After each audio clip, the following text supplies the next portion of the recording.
Bienvenue sur Bible 365. Nous sommes contents que vous soyez avec nous aujourd'hui, pour écouter la lecture du livre de Jérémie chapitres 22 à 26. Si vous êtes nouveau, s'il vous plaît abonnez-vous à la chaîne, aimez et partagez-la pour encourager quelqu'un d'autre à écouter la Bible cette année. Bonne écoute. Jérémie, chapitre 22. Ainsi parle l'Éternel. Descends dans la maison du roi de Juda, et là prononce cette parole. Tu diras, écoute, c'est la parole de l'Éternel, roi de Juda, qui es assis sur le trône de David, toi, tes serviteurs et ton peuple, qui entrez par ses portes. Ainsi parle l'Éternel. Pratiquez la justice et l'équité. Délivrez l'opprimé des mains de l'oppresseur. Ne maltraitez pas l'étranger, l'orphelin et la veuve. N'usez pas de violence, et ne répandez point de sang innocent dans ce lieu. Car si vous agissez selon cette parole, les rois assis sur le trône de David entreront par les portes de cette maison, montés sur des chars et sur des chevaux, eux, leurs serviteurs et leur peuple. Mais si vous n'écoutez pas ces paroles, je le jure par moi-même, dit l'Éternel, cette maison deviendra une ruine. Car ainsi parle l'Éternel sur la maison du roi de Juda, tu es pour moi comme Galaad, comme le sommet du Liban. Mais certes, je ferai de toi un désert, une ville sans habitants. Je prépare contre toi des destructeurs, chacun avec ses armes. Ils abattront tes plus beaux cèdres et les jetteront au feu. Des nations nombreuses passeront près de cette ville, et elles se diront l'une à l'autre, « Pourquoi l'Éternel a-t-il ainsi traité cette grande ville ?» Et l'on répondra, « Parce qu'ils ont abandonné l'alliance de l'Éternel, leur Dieu, parce qu'ils se sont prosternés devant d'autres dieux et les ont servis. Ne pleurez point celui qui est mort, et ne vous lamentez pas sur lui. Pleurez, pleurez celui qui s'en va, car il ne reviendra plus, il ne reverra plus le pays de sa naissance. Car ainsi parle l'Éternel sur Shallum, fils de Josias, roi de Juda, qui régnait à la place de Josias, son père, et qui est sorti de ce lieu. Il n'y reviendra plus. Mais il mourra dans le lieu où on l'emmène captif, et il ne verra plus ce pays. Malheur à celui qui bâtit sa maison par l'injustice et ses chambres par l'iniquité, qui fait travailler son prochain sans le payer, sans lui donner son salaire, qui dit « Je me bâtirai une maison vaste et des chambres spacieuses », et qui s'y fait percer des fenêtres, la lambrisse de cèdre et la peinte en couleur rouge.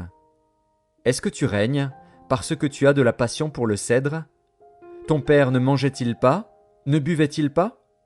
Mais il pratiquait la justice et l'équité, et il fut heureux. Il jugeait la cause du pauvre et de l'indigent, et il fut heureux. N'est-ce pas là me connaître, dit l'Éternel? Mais tu n'as des yeux et un cœur que pour te livrer à la cupidité, pour répandre le sang innocent, et pour exercer l'oppression et la violence. C'est pourquoi ainsi parle l'Éternel sur Joachim, fils de Josias, roi de Juda. On ne le pleurera pas en disant « Hélas, mon frère, hélas, ma sœur !» On ne le pleurera pas en disant « Hélas, Seigneur, hélas, Sa Majesté !» Il aura la sépulture d'un âne, il sera traîné et jeté hors des portes de Jérusalem. Monte sur le Liban et crie, élève ta voix sur le Basan, crie du haut d'Abarim, car tous ceux qui t'aimaient sont brisés. Je t'ai parlé dans le temps de ta prospérité, tu disais « Je n'écouterai pas ». C'est ainsi que tu as agi dès ta jeunesse. Tu n'as pas écouté ma voix. Tous tes pasteurs seront la pâture du vent, et ceux qui t'aiment iront en captivité. C'est alors que tu seras dans la honte, dans la confusion, à cause de toute ta méchanceté. Toi qui habites sur le Liban, qui as ton nid dans les cèdres, combien tu gémiras quand les douleurs t'atteindront, douleurs semblables à celles d'une femme en travail. Je suis vivant, dit l'Éternel, quand Jéconia, fils de Joachim, roi de Juda, serait un anneau à ma main droite, je t'arracherai de là. Je te livrerai entre les mains de ceux qui en veulent à ta vie, entre les mains de ceux devant qui tu trembles, entre les mains de Nebuchadnezzar, roi de Babylone, entre les mains des Chaldéens. Je te jetterai, toi et ta mère qui t'a enfanté, dans un autre pays où vous n'êtes pas nés, et là vous mourrez. Mais dans le pays où ils auront le désir de retourner, ils ne retourneront pas. Est-il donc un vase méprisé, brisé, ce Jéconia? Est-il un objet auquel on n'attache aucun prix? Pourquoi sont-ils jetés, lui et sa postérité, lancés dans un pays qu'ils ne connaissent pas? Terre, terre, terre, écoute la parole de l'Éternel. Ainsi parle l'Éternel. Inscrivez cet homme comme privé d'enfant, comme un homme dont les jours ne seront pas prospères, car nul de ses descendants ne réussira à s'asseoir sur le trône de David et à régner sur Juda. Jérémie, chapitre 23. Malheur aux pasteurs qui détruisent et dispersent le troupeau de mon pâturage, dit l'Éternel. C'est pourquoi ainsi parle l'Éternel, le Dieu d'Israël, sur les pasteurs qui paissent mon peuple. Vous avez dispersé mes brebis, vous les avez chassées, vous n'en avez pas pris soin. Vous n'en avez pas pris soin. Voici, je vous châtierai à cause de la méchanceté de vos actions, dit l'Éternel. Et je rassemblerai le reste de mes brebis de tous les pays où je les ai chassées, je les ramènerai dans leur pâturage. Elles seront fécondes et multiplieront. J'établirai sur elles des pasteurs qui les paîtront. Elles n'auront plus de crainte, plus de terreur, et il n'en manquera aucune, dit l'Éternel. Voici, les jours viennent, dit l'Éternel, où je susciterai à David un germe juste. Il régnera en roi et prospérera. Il pratiquera la justice et l'équité dans le pays. En son temps, Juda sera sauvé. Israël aura la sécurité dans sa demeure. Et voici le nom dont on l'appellera, l'Éternel notre justice. C'est pourquoi voici, les jours viennent, dit l'Éternel, où l'on ne dira plus « L'Éternel est vivant, lui qui a fait monter du pays d'Égypte les enfants d'Israël ». Mais on dira « L'Éternel est vivant, lui qui a fait monter et qui a ramené la postérité de la maison d'Israël du pays du Septentrion et de tous les pays où je les avais chassés, et ils habiteront dans leur pays. » Sur les prophètes, mon cœur est brisé au-dedans de moi, tous mes os tremblent. Je suis comme un homme ivre, comme un homme pris de vin, à cause de l'Éternel et à cause de ses paroles saintes. Car le pays est rempli d'adultère. Le pays est en deuil à cause de la malédiction. Les plaines du désert sont desséchées. Ils courent au mal, ils n'ont de la force que pour l'iniquité. Prophètes et sacrificateurs sont corrompus. Même dans ma maison j'ai trouvé leur méchanceté, dit l'Éternel. C'est pourquoi leur chemin sera glissant et ténébreux. Ils seront poussés et ils tomberont. Car je ferai venir sur eux le malheur, l'année où je les châtierai, dit l'Éternel. Dans les prophètes de Samarie, j'ai vu de l'extravagance. Ils ont prophétisé par Baal, ils ont égaré mon peuple d'Israël. Mais dans les prophètes de Jérusalem, j'ai vu des choses horribles. Ils sont adultères, ils marchent dans le mensonge. Ils fortifient les mains des méchants, afin qu'aucun ne revienne de sa méchanceté. Ils sont tous à mes yeux comme Sodome, et les habitants de Jérusalem comme Gomorrhe. C'est pourquoi ainsi parle l'Éternel des armées sur les prophètes. Voici, je vais les nourrir d'absinthe, et je leur ferai boire des eaux empoisonnées. Car c'est par les prophètes de Jérusalem que l'impiété s'est répandue dans tout le pays. Ainsi parle l'Éternel des armées. N'écoutez pas les paroles des prophètes qui vous prophétisent. Ils vous entraînent à des choses de néant. Ils disent les visions de leur cœur, et non ce qui vient de la bouche de l'Éternel. Ils disent à ceux qui me méprisent, « L'Éternel a dit, vous aurez la paix. » Et ils disent à tous ceux qui suivent les penchants de leur cœur, « Il ne vous arrivera aucun mal. » Qui donc a assisté au conseil de l'Éternel pour voir, pour écouter sa parole? Qui a prêté l'oreille à sa parole? Qui l'a entendu? Voici, la tempête de l'Éternel, la fureur éclate, l'orage se précipite, il fond sur la tête des méchants. La colère de l'Éternel ne se calmera pas, jusqu'à ce qu'il ait accompli, exécuté les desseins de son cœur. Vous le comprendrez dans la suite des temps. Je n'ai point envoyé ces prophètes, et ils ont couru. Je ne leur ai point parlé, et ils ont prophétisé.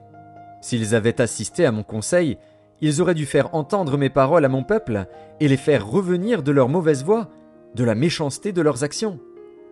Ne suis-je un Dieu que de près, dit l'Éternel, et ne suis-je pas aussi un Dieu de loin? Quelqu'un se tiendra-t-il dans un lieu caché, sans que je le voie, dit l'Éternel? Ne remplis-je pas, moi, les cieux et la terre, dit l'Éternel? J'ai entendu ce que disent les prophètes, qui prophétisent en mon nom le mensonge, disant « J'ai eu un songe, j'ai eu un songe !» Jusque à quand ces prophètes veulent-ils prophétiser le mensonge, prophétiser la tromperie de leur cœur? Ils pensent faire oublier mon nom à mon peuple par les songes que chacun d'eux raconte à son prochain, comme leurs pères ont oublié mon nom pour Baal. Que le prophète qui a eu un songe raconte ce songe, et que celui qui a entendu ma parole rapporte fidèlement ma parole. Pourquoi mêler la paille au froment? Dit l'Éternel. Ma parole n'est-elle pas comme un feu, dit l'Éternel, et comme un marteau qui brise le roc?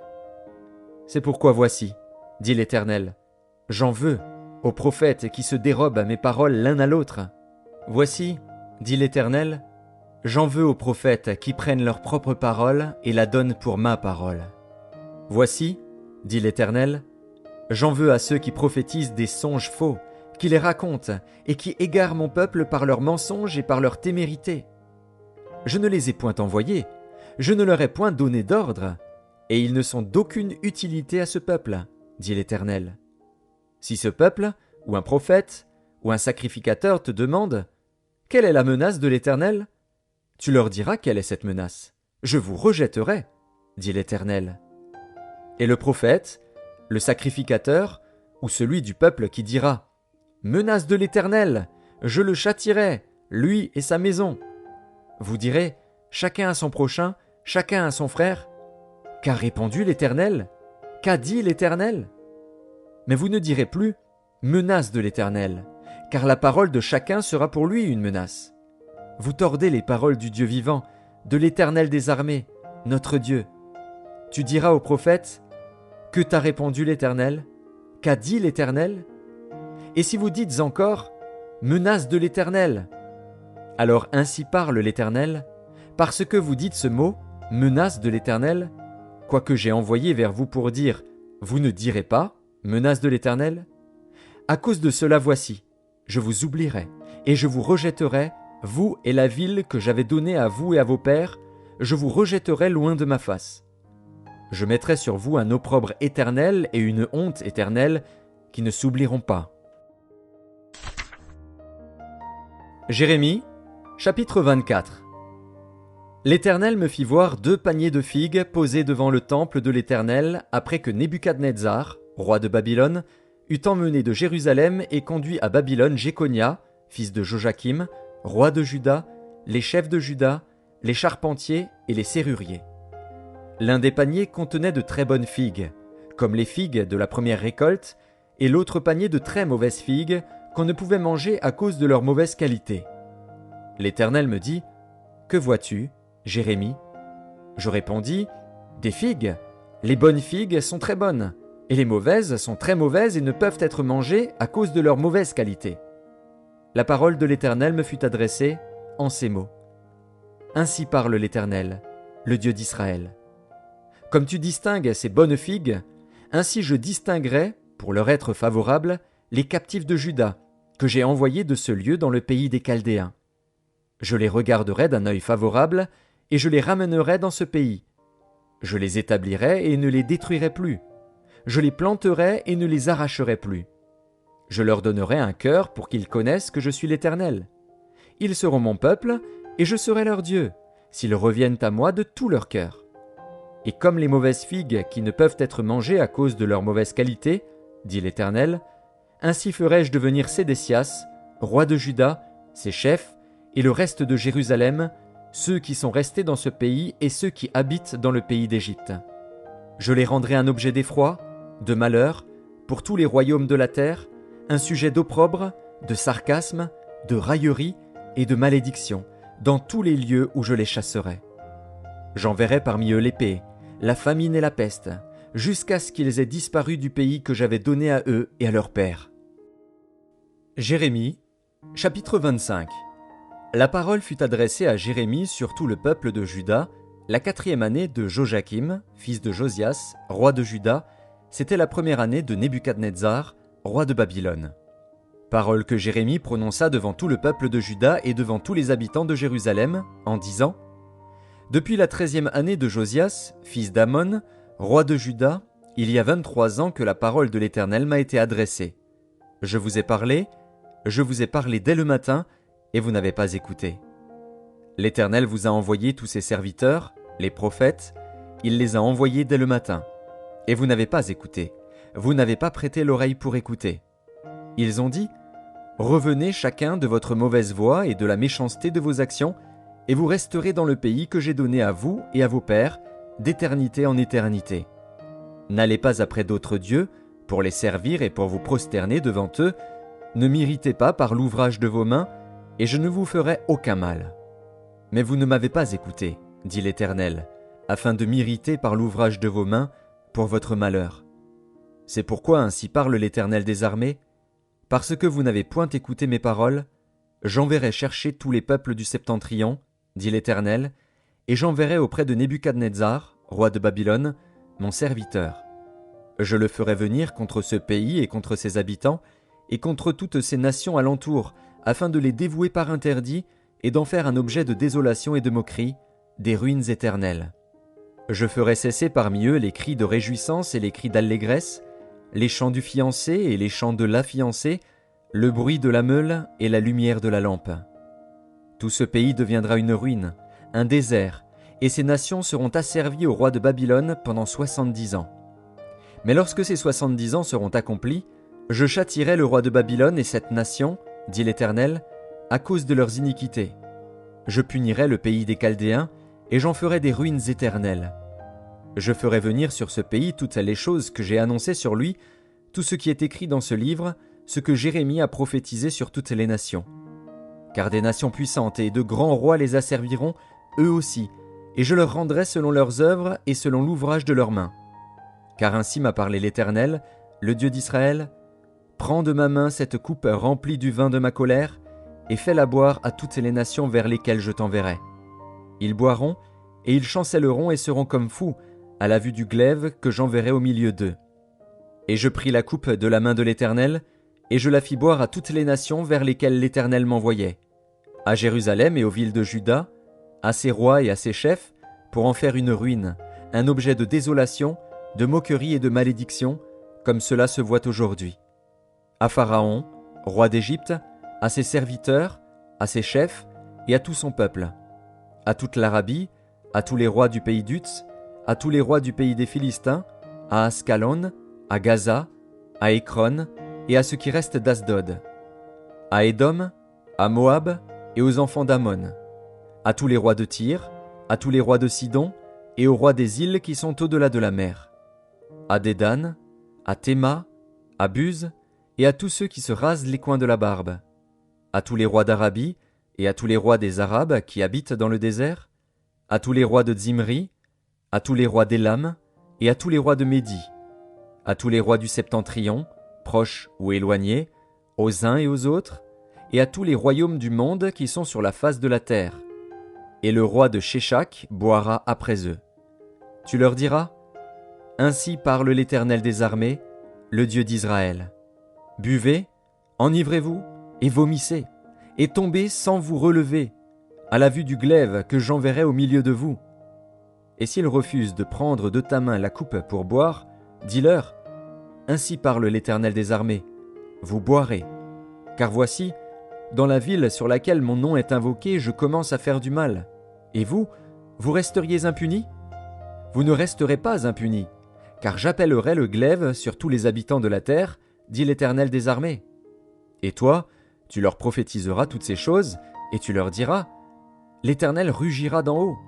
De sa demeure sainte, il fera retentir sa voix. Il rugira contre le lieu de sa résidence, il poussera des cris, comme ceux qui foulent au pressoir, contre tous les habitants de la terre. Le bruit parvient jusqu'à l'extrémité de la terre. Car l'Éternel est en dispute avec les nations, il entre en jugement contre toute chair. Il livre les méchants au glaive, dit l'Éternel. Ainsi parle l'Éternel des armées. Voici, la calamité va de nation en nation, et une grande tempête s'élève des extrémités de la terre. Ceux que tuera l'Éternel en ce jour seront étendus d'un bout à l'autre de la terre. Ils ne seront ni pleurés, ni recueillis, ni enterrés, ils seront comme du fumier sur la terre. Gémissez, pasteurs, et criez. Roulez-vous dans la cendre, conducteurs de troupeaux, car les jours sont venus où vous allez être égorgés. Je vous briserai, et vous tomberez comme un vase de prix. Plus de refuge pour les pasteurs, plus de salut pour les conducteurs de troupeaux. On entend les cris des pasteurs, les gémissements des conducteurs de troupeaux, car l'Éternel ravage leur pâturage. Les habitations paisibles sont détruites par la colère ardente de l'Éternel. Il a abandonné sa demeure comme un lionceau sa tanière, car leur pays est réduit en désert par la fureur du destructeur et par son ardente colère. Jérémie, chapitre 26. Au commencement du règne de Joachim, fils de Josias, roi de Juda, cette parole fut prononcée de la part de l'Éternel en ces mots. Ainsi parle l'Éternel. Tiens-toi dans le parvis de la maison de l'Éternel, et dis à ceux qui de toutes les villes de Juda viennent se prosterner dans la maison de l'Éternel toutes les paroles que je t'ordonne de leur dire, n'en retranche pas un mot. Peut-être écouteront-ils, et reviendront-ils chacun de leur mauvaise voie. Alors je me repentirai du mal que j'avais pensé leur faire à cause de la méchanceté de leurs actions. Tu leur diras, ainsi parle l'Éternel. Si vous ne m'écoutez pas quand je vous ordonne de suivre ma loi que j'ai mise devant vous, d'écouter les paroles de mes serviteurs, les prophètes, que je vous envoie, que je vous ai envoyés dès le matin et que vous n'avez pas écouté, alors je traiterai cette maison comme Silo, et je ferai de cette ville un objet de malédiction pour toutes les nations de la terre. Les sacrificateurs, les prophètes et tout le peuple entendirent Jérémie prononcer ces paroles dans la maison de l'Éternel.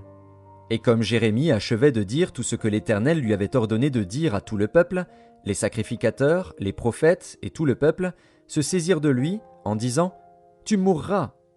Pourquoi prophétises-tu au nom de l'Éternel en disant « Cette maison sera comme Silo et cette ville sera dévastée, privée d'habitants » ?»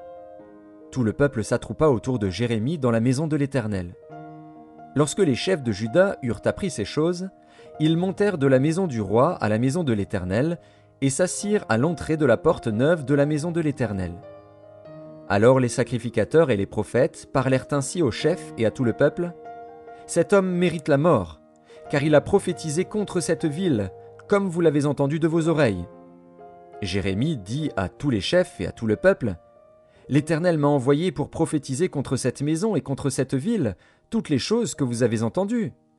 Maintenant réformez vos voies et vos œuvres, écoutez la voix de l'Éternel, votre Dieu, et l'Éternel se repentira du mal qu'il a prononcé contre vous. Pour moi, me voici entre vos mains, traitez-moi comme il vous semblera bon et juste. Seulement sachez que, si vous me faites mourir, vous vous chargez du sang innocent, vous, cette ville et ses habitants, car l'Éternel m'a véritablement envoyé vers vous pour prononcer à vos oreilles toutes ces paroles. » Les chefs et tout le peuple dirent aux sacrificateurs et aux prophètes, « Cet homme ne mérite point la mort, car c'est au nom de l'Éternel, notre Dieu, qu'il nous a parlé. » Et quelques-uns des anciens du pays se levèrent et dirent à toute l'assemblée du peuple, « Michée, de Moréchette, prophétisait du temps d'Ézéchias, roi de Juda, et il disait à tout le peuple de Juda, « Ainsi parle l'Éternel des armées, Sion sera labouré comme un champ, Jérusalem deviendra un monceau de pierre, et la montagne de la maison une haute forêt. Ézéchias, roi de Juda, et tout Juda l'ont-ils fait mourir? Ézéchias ne craignait-il pas l'Éternel? N'implora-t-il pas l'Éternel? Alors l'Éternel se repentit du mal qu'il avait prononcé contre eux, et nous chargerions notre âme d'un si grand crime? Il y eut aussi un homme qui prophétisait au nom de l'Éternel, Uri, fils de Shemaéja, de Kirjat-Jéarim. Il prophétisa contre cette ville et contre ce pays entièrement les mêmes choses que Jérémie. Le roi Joachim, tous ses vaillants hommes et tous ses chefs entendirent ces paroles, et le roi chercha à le faire mourir. Uri, qui en fut informé, eut peur, prit la fuite et alla en Égypte. Le roi Joachim envoya des gens en Égypte, Elnathan, fils d'Akbor, et des gens avec lui en Égypte. Ils firent sortir d'Égypte Uri et l'amenèrent au roi Joachim, qui le fit mourir par l'épée et jeta son cadavre sur les sépulcres des enfants du peuple. Cependant la main d'Achikam, fils de Shaphan, fut avec Jérémie, et empêcha qu'il ne fût livré au peuple pour être mis à mort.